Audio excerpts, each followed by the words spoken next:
50 years after the final Harry Potter book, Harry Potter is now headmaster of Hogwarts, ready to usher in a brand new generation of witches and wizards. My name's Radio Mike, and together with my friend Sam Garlep, we're reading every chapter of my Harry Potter fanfiction that I wrote when I was 13. This is book 5 in that series. Welcome to Harry Potter and the Seven Servants.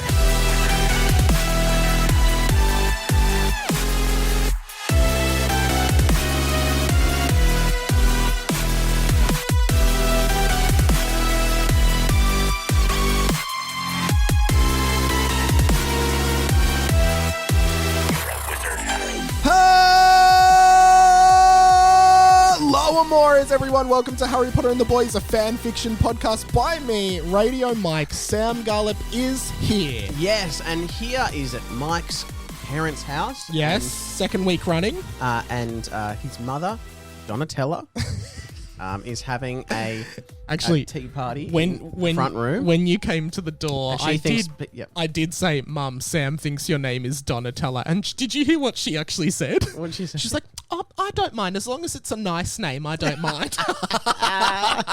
He's calling you a turtle. A ninja turtle, though, so it is quite nice. Speaking of my mum, actually, we had two unbelievable Harry Potter moments with my mum over the Easter break where did she inflate into it and float away? Yeah, she inflated into a balloon because I got upset with it. No. Because we had Claire's parents over for dinner here and we were all watching the new Harry Potter TV show trailer because, you know, my mum likes Harry Potter. And I think I've told you in the past that my mum calls Voldemort Baltimore. I think I've told you that. Oh, she just can't get it right. Yeah. You know, it's a lot of like, what happened to Baltimore's face? Why does he look like that? You know, that if she wasn't with her friends, I'd actually get her on the pod to say some of this stuff. I almost thought they'd burst in here because when you say hello, Hogwarts, I'm like, to the women in the tea room next door, that probably sounds like you're saying help. So my mum calls Voldemort Baltimore, blah blah blah, and then you know, we were talking about the trailer, and she's like, I just can't believe that little boy looks so much like the old Harry, and even Dumbledore looks exactly the same. Me and Claire were just like losing our shit at Dumbledore. Dumbledore. Professor Snip. But then no shit. Then she was like, oh, Michael, me and Dad were at Chadston the other day and they had a Harry Potter thing there and we thought Michael would love this. And I was like, what did they have? And I'm not joking. She goes, oh, they had the little Woghort set up, you know, for the Harry Potter. She's like, is that what it is? Woghort. But it's just, it's actually like, it genuinely, it sounds like someone who is like deliberately getting it wrong, but she just genuinely will not commit the characters to memory.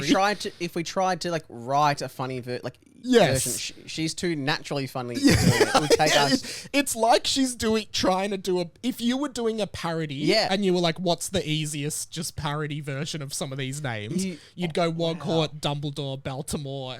You've got to... I mean, I actually almost think you should make a Woghorts. And it's Italian. Woghort. I didn't even think of the Italian thing. What was the thing from last week? Flint Woggington or something? Frosh Woggington. Frosh Woggington would go to Woghorts. You have to do that. Because Mike's Italian, so he can Wingardium Leviosa. I'm trying to do a Wog voice. Miss Wingardium Leviosa or some shit. Yeah. Or like, you know, maybe when they have the meal, there's a pasta sauce day or something. A sorcerer's day. Yeah, there you go. I want to go to Woghorts. Where's my letter? When I walked in here, I was like, that bench that you've got in your kitchen, it looks like you have a sauce day here sometime. We don't. Actually, Claire's dad always makes fun of me because he keeps saying we killed the tradition because, like, we used to have a sauce day, right? Like, our family would all go to my uncle's place. We would all, like, crush the tomatoes, make the sauce, put it in the bottles, blah, blah, blah, blah, blah. But then it honestly got to a point where the parents were like, this takes a long time and it's really annoying, and it's actually now just cheaper to buy them from Coles, like the bottles of sauces. So we just do that now. But we used to have crates. But you all got, but it is once a year you all get together, your big family, and you all go to Coles together. Yeah, we all go in for a big shop and clean out the passata. We do a big shop. Let's all do our big shop together. Hey? But I'm not joking. My dad, you all walking to Coles barefoot. We used to have milk crates, like 15 milk crates that were just full of homemade sauce that we'd store in the side of the house. That's so cool. Unbelievable. I love it. Now, it's going to be a quick episode this week because Sam, of course, has recently entered the Dad Kingdom. And as part of the Dad Kingdom, he has duties in Count Daddington. I suppose County I Daddington. do. This is one of the... I feel like next time we'll get the... It'll be easier other times if we have like a grandparent over to help. It's nice having grandparents around, but grandparents I've found well, actually, when I was saying I think it may be in Patreon about who cares the most about your child. Yeah. And it's actually not even us. It's the grandparents care more. They care more about their grandchild than they ever did about the child. I think that's true, actually. Yeah. Like, yeah, they... Have you said that to your mum? It sounds like you want to say something here. Yeah. But, well, no, Mel's mum said before our baby arrived, she went to dinner and she goes, "Oh, Sam, I'm just so excited for your mum. She'll finally have a baby in Melbourne." And I was like, well... She had and four this is at dinner. I said, well... No, she won't have a baby in Melbourne. Mel and I are having a baby. Yeah. She will be the grandparent. Yeah, but what she means is because your sisters, Yeah, you have two sisters with kids, right? Yeah, yeah. Neither of them live in Melbourne, right? So she doesn't have...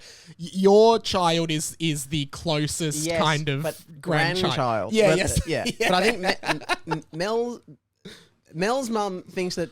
I think they both think that Mel's mum and my mum are having the baby together, and Mel and I are like the Uber Eats drivers or whatever. Like, who drop in and yeah. Because our baby has like 16 hand knitted blankets. That's beautiful though. That's love. Which is but I've seen photos of me like swaddled in like a cheeseburger wrapper.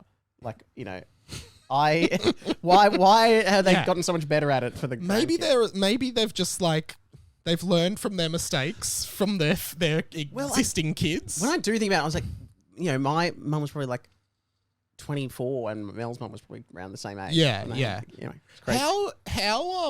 How often would you say, Sam is very tired. He's just taken a sip out of his glass of water, but like half of the sip didn't make it into his mouth and it now looks like he's wet his pants. You're doing really well. I can tell you're very tired. The amount of water that just... Can you stand up for the video? If you've got the video open on Spotify, like, I just saw you take a sip and then, like, you didn't finish tilting the glass and it all came out. I went to talk again. Or, like, the curvature in this glass, it's very... It's a curvy glass. Yeah, it's a curvy glass. Certainly a curvy glass, yeah. Swirled around there. Sam, I was going to ask, how often would a grandparent be over at the house? Like daily? Or? No. Like twice two daily? Okay, so what's 7 divided by 2? What? 3 every 3.5 days. Okay, sure. Yeah. Okay. They probably want to be over more. But is that just so I can get the maths right? It's both pairs of grandparents. Like, would Mel's parents be over twice a week and your mum? This might be really boring for the patrons. No, but I think Mel's it's interesting. parents. We're also not on the Patreon anymore. Oh, sorry. You are really tired. I meant for the podcast.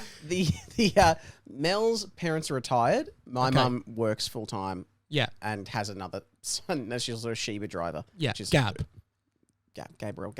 Yeah.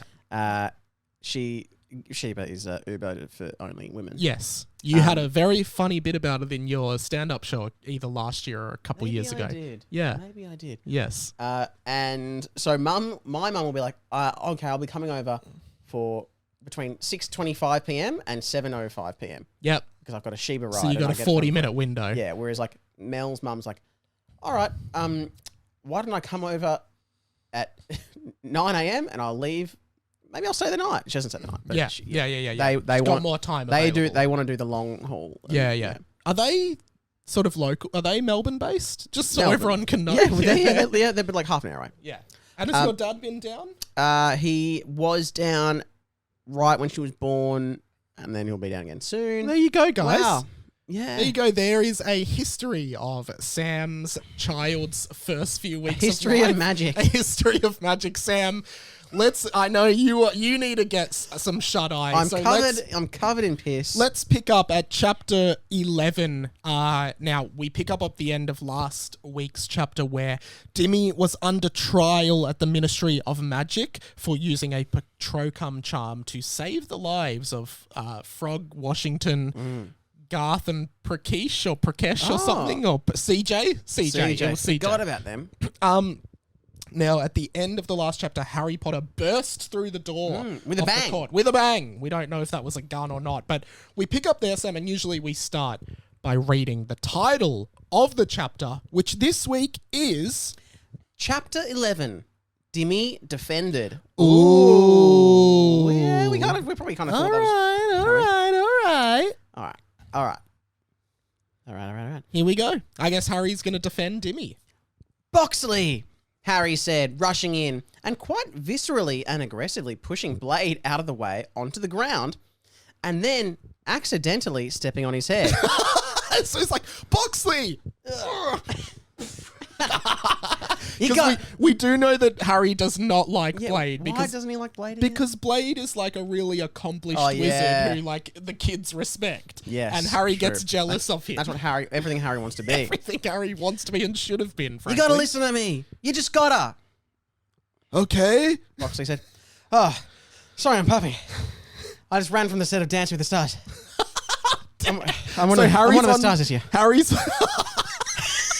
Harry's on Dancing with the Stars, which I don't know is that an international show? Yeah, it is, I think. Oh, okay. Yeah, because Frankie Muniz was on a season in America. Yeah, and Robert Irwin was on. Robert Irwin won the American version, but of course in Australia, when they say with the stars, it's pretty slim pickings, to be honest. But they managed to get Harry Potter. I think that that old country singer Slim Pickens was on it one. Yeah.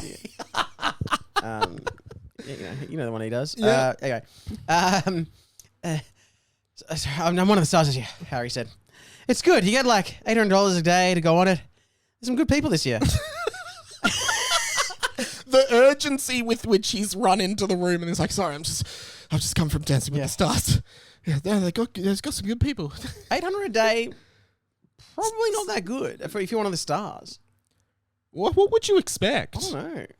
I don't know. It's pretty intense. Has anyone we know been on it? We could ask them how much you get paid. How much do you think you get paid? Hasn't Ed Cavalier been on it? Has he?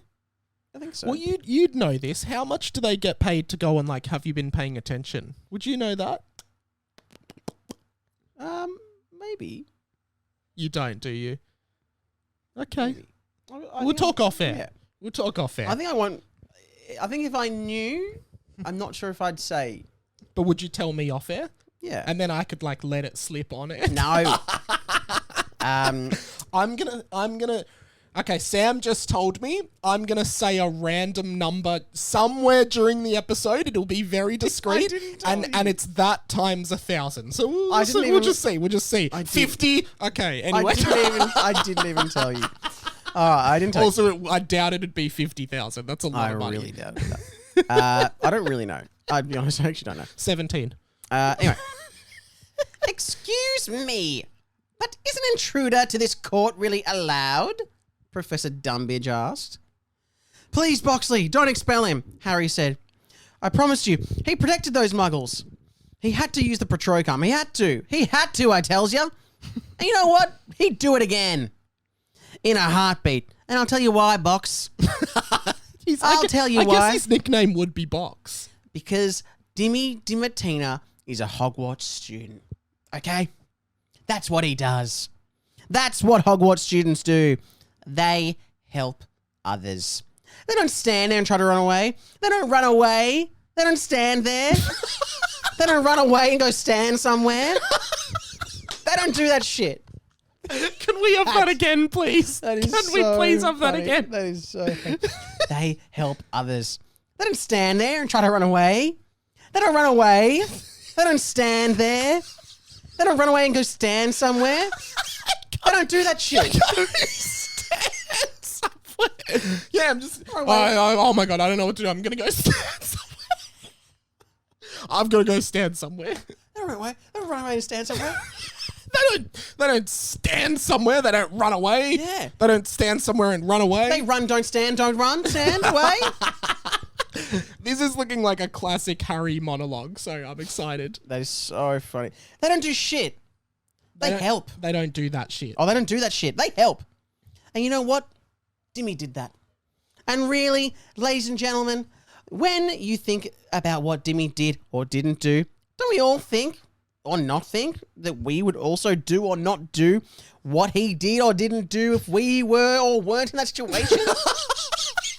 Come on, who agrees with me? It sounds like he's just trying to confuse everyone. He's like, if you were or were not in that situation, would you or would you not do or not do what Dimmy did or didn't do in that situation, if you were or weren't in it? And he goes, come on, who agrees with me? A few of the other witches and wizards nodded confusedly. So they're like, yeah. A few nods. I'm seeing a few nods. And think about it like this. If Dimmy was or wasn't, for some reason this one's in brackets, the rest of it wasn't. If Dimmy was or wasn't there that day, would Dimmy have done or not done what he did or didn't do? If he wasn't even there that day, which he may or may not have been, when we may never know, would Dimmy have done it? Would you have done it? Would I? Probably. Probably not. The thing is, we don't know. We do know. We might never know. We definitely do know exactly. And you know what, Boxley? You know what, mate? Harry said. What? Boxley said glumly. I'm disappointed in you. Okay, continues. I thought you knew better. I thought you didn't know that you did know that you knew or didn't know better. That's a bit frenzy. He didn't know that we knew. Yeah. That's all. That's why I'm feeling disappointed. Because of that. Or maybe because of not that. But the real thing is, these kids aren't bad people. These kids aren't bad. Dimmy isn't bad. There is no bad. There is no good. There's just people. And sure, I'll wear it. Some people are flawed. Heck, I'm number one. He's owning his flaws. Yeah. To be fair, heck, I'm number one. As much as this speech makes no sense, I am convinced. Whatever point he's making, I would agree with him. I think it's the point. Yeah. He's just like, but who? It's like, it's a classic, like, I don't know, closing argument speech. But who else? Heck, I'm number one. But who else is man enough to admit they're flawed? Come on. I'm seeing some guilty faces. You, he pointed at a bald man. You've never masturbated over a photo of your wife's sister? Come on, I know you have. and what about you? He pointed at a woman. You've never fingered? You fingered. We all know you fingered.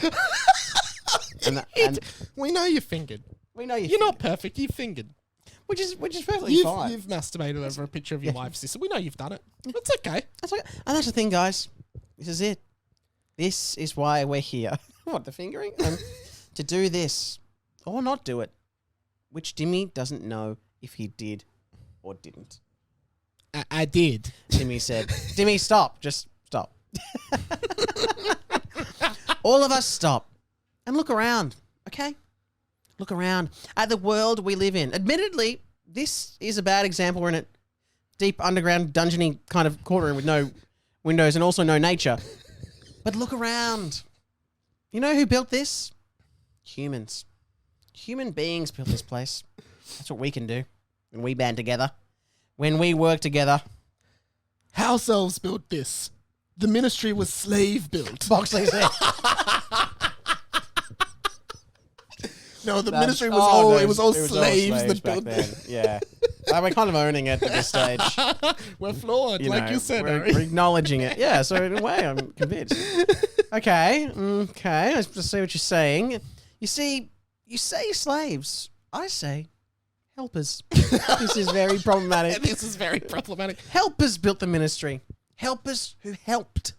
And that's all life really is. It keeps saying it. Yeah, that's what it keeps wrapping up about 10 times. Then life really is helping and being helped. Now I ask you this one question, and one question alone, Boxley, and it's a simple answer. 1. Note, he says, I ask you one question alone, like and it's a simple answer. Yep. 1. Did you, or did you not, and remember, you are under oath, perform a Patrocum charm in the presence of 3 muggles that directly resulted in the death of one of those muggles? And 2, could you really, when you look internally with a straight face, tell us that you actually needed to do that? I'll wait, Mr. Minister. I'll wait. So this is an interesting strategy where you turn the crime back on the judge, which has never worked in history, but maybe it will work this time. And the judge, I don't think, is under oath. The judge is not. I don't think Dimmy's under oath. Not that we've seen, and we've been here the whole time. Yeah. No one's under oath. So of course he's asked 2 questions. Boxley responds, well, the answer is no. Boxley said, exactly. It was part of his plan the whole time. Harry said, pointing at the minister and gesturing to all the other wizards. You heard it from him, not me. The answer is no. So I bet you're probably thinking, what's the question? Well, I mean, he just asked him. Okay, so his strategy is like, look, make someone answer a question with no, and then change the question. This is a masterclass, I think. This is great. And the question is Dimmy guilty or not? Well, ladies and gentlemen, you already know the answer. In the words of the minister, Harry held up a little tape recorder to reveal that he had been recording the whole time. The answer is no. Rung out the voice of the minister, which he said just moments ago. The entire crowd gasped. They couldn't believe what they just heard. It's worked. It's worth a treat. It's worth a charm. This is seriously... This feels like it could be a Simpsons episode. Don't you reckon this would happen in The Simpsons? Yeah. Yeah. I'm not wearing a tie at all. Yeah. My favorite is the one where it also feels like an episode of Suits. Like, this is right. I think it's like Selma is testifying in court against Sideshow Bob, and she's like, Sideshow Bob tried to kill me, and then the lawyer's like, could you put your hand up in this room if you're thinking of killing this woman right now? And everyone puts their hand up, including Patty, and she's like, she's always leaving the toilet seat up. That's really funny. Why is she leaving the toilet seat up? So funny. That's hilarious. Okay. The entire crowd gasped. They couldn't believe what they'd heard. And so, Harry concluded, if the answer is no, which, as you've seen from the evidence, it is, then Dimmy must be acquitted. Otherwise, the entire justice system that our world is based around might as well get flushed down Moaning Myrtle's toilet. Wow, that's a good analogy. But wait a second. Boxy said, with clitoris rolling her eyes. Raise your hand if Dimmy is not guilty and walks free today, Harry said. Yep, a few hands. You got your hands up, Mrs. Fingers. Which I guess is the woman who he pointed out that fingers. Oh, you got your hands up, Mrs. Fingers? Yeah, okay. Don't worry, we've all had a finger in our vagina. It's perfectly natural. Mr. Wanks over your sister or whatever, he's on board. Looks to me like a majority vote. I actually just thought Mrs. Fingers was just an actual character. No, I think it's the woman who fingers. Hey, we've all had a finger in our vagina. It's perfectly natural. Looks to me like a majority vote. It did look that way, with probably around 75% of the audience completely taken by Harry's speech. So the answer, Minister... Oh, sorry, Harry's... There's no quotation marks, but... There's no... meant to be Harry speaking. So the answer, Minister, is what are you going to do about it now? Harry said. Not guilty, the minister said, banging his hammer. Dimmy couldn't believe... Yeah, imagine this crowd. Yay! Woohoo! Dimmy couldn't believe it. She's gone off to finger in celebration. Of course. Literally nothing that Harry Potter had said made even the slightest of sense, but he was free. He was walking free right now. Come on, Dimmy, let's get out of here. Blade came to after falling unconscious, completely oblivious to what had happened. But Dimmy started to fill him in. Oh, maybe Harry said, come on, Dimmy, let's get out of here then. Yeah, I think it is, yeah. Dimitri, you... No, I think this is Harry still. This is Harry. Dimitri, you absolutely do not need to sing my praises to your dear Professor Lockhart. Actually says Lockhart. No Lockhart. While I know he talks a big game, today he learned from a master negotiator. Harry, you stepped on my head.